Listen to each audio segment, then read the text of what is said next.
These are young of the year coho salmon, and there's probably 15 to 20 of them.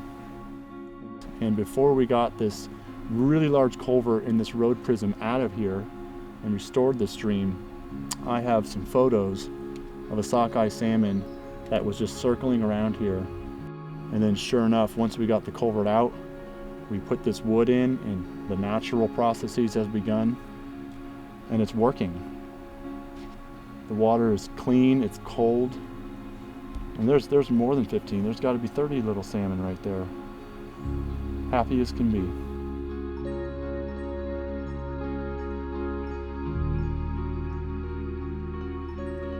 I'm Luke Kelly.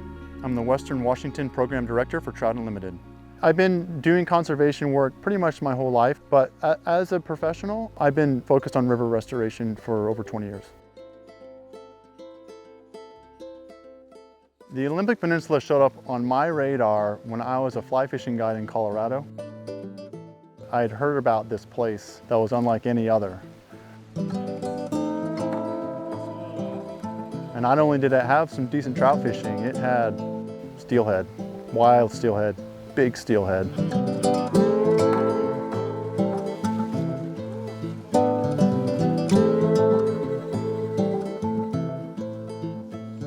These wild rivers that come off of the Olympic Mountains are very dynamic, and each one is unique.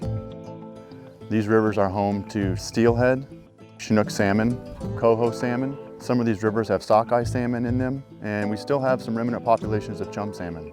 There's also sea-run cutthroat trout and char.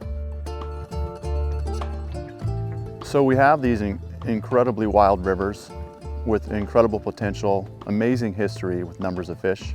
But the truth is, these fish populations just aren't as abundant as they used to be.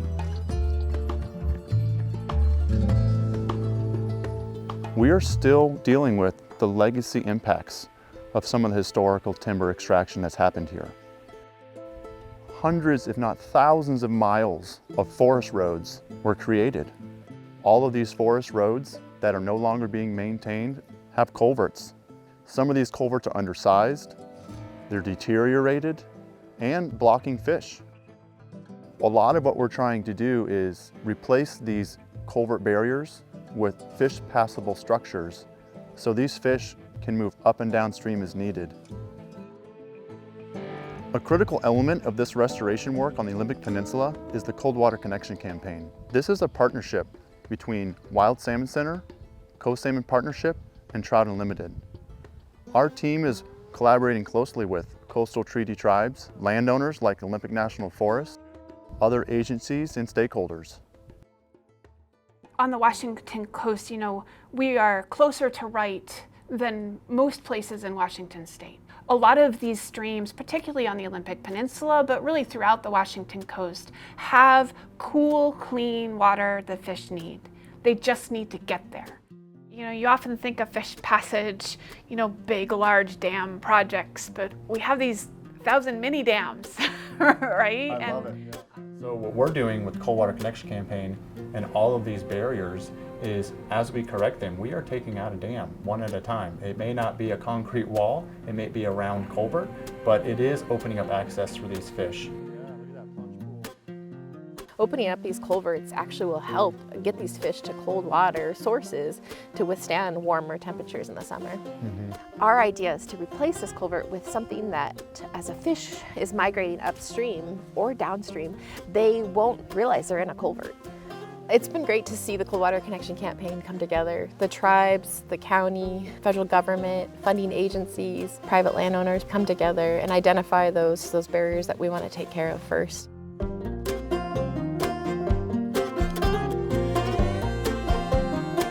Trout Unlimited is working really hard to restore salmon and steelhead habitat on the Olympic Peninsula. Some of our work involves in-stream restoration, like placing large wood in the stream channel, and also working to restore floodplain habitat and connectivity, because it's all connected. And then understanding how we manage these resources, whether it be fish management, so that fish can use the newly restored habitat or newly connected habitat, to forest practices and making sure we're not harvesting the trees in this floodplain or riparian zone. We're very fortunate to have a lot of partners to leverage each other's resources and talents.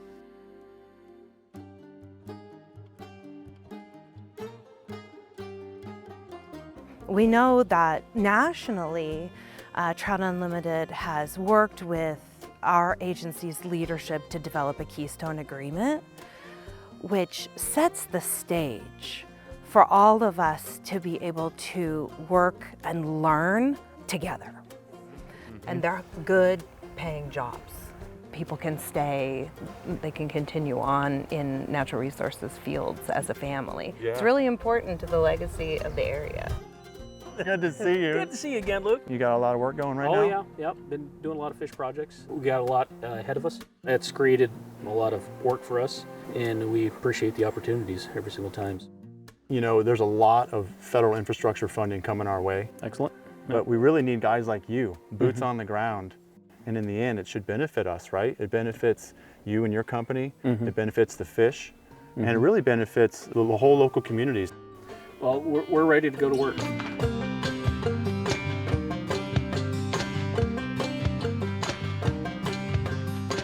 We're here at Elk Creek, a tributary on the south side of the Hoh River. Historically, it produced a lot of salmon and steelhead. In the late 90s, basically we had a rain on snow event on former timber harvest land, and it made a debris flow and basically pushed all of the logs and large wood in the creek, all of that habitat, way up high on the banks. In partnership with the Hoh tribe, we are going to get in here and we are going to put a lot of large wood back into Owl Creek.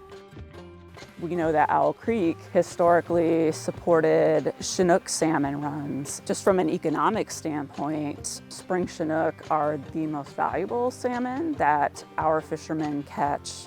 And it's important, you know, also to the young people in the tribe to be able to relate to, you know, what's happened historically. It's a really important connection that the youth of the tribe then get to make.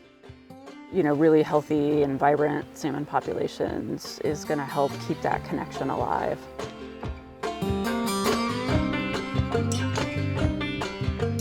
At the Coolier Tribe, we are focused primarily on leading restoration in the main stem, but there's work that needs to be done throughout the entire watershed. Our salmon don't just need the main stem, they need all sorts of habitat throughout the system, including those smaller tributaries.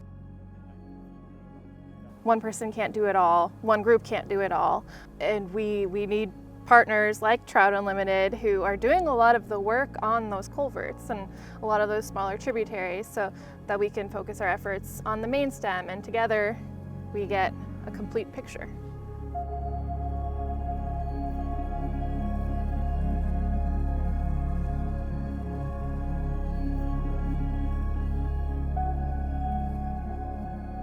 It's all coming together at Wisen Creek. These culverts went from 3 feet and 4 feet wide to well over 12 and 13 feet wide. This type of room to allow the river to move is good for the stream and the road, but it really allows those fish to pass at multiple flows and at multiple life stages. Not only is this going to help the fish, but we have local contractors and expertise. This is going to benefit jobs. This is going to benefit communities, let alone our local infrastructure. It's a win-win for everybody. I'm really encouraged about the opportunity to restore the Olympic Peninsula. We've prioritized the projects and we know what we need to do. We have incredible federal infrastructure investments at hand. We have partners coming to the table time and time again with real dedication.